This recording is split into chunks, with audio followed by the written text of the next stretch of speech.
Баршаңызға сәлем. Бүгін сіздерге ең оңай және тез пісетін пирог рецептімен бөлісетін болам. Ең бірінші бізге екі жұмыртқаны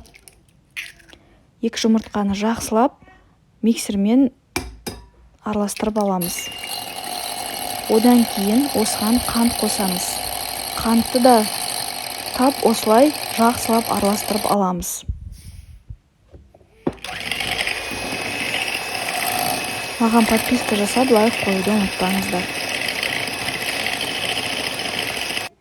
Осыдан кейін сұйық қоспаларды қосамыз.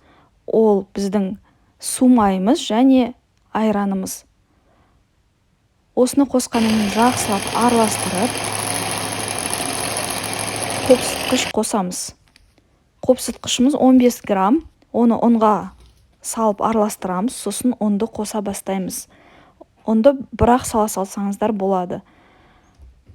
Жан-жаққа шашырамас үшін бірінші осылай ақырын араластырып алдым, одан кейін жақсылап араластырып алдым миксермен. Енді духовкаға салуға дайындап жатырмын. Өзіңізге қандай форма ұнайды, сондай формада пісірсеңіз болады. 170 градуста 25 минутта пісетін пирог.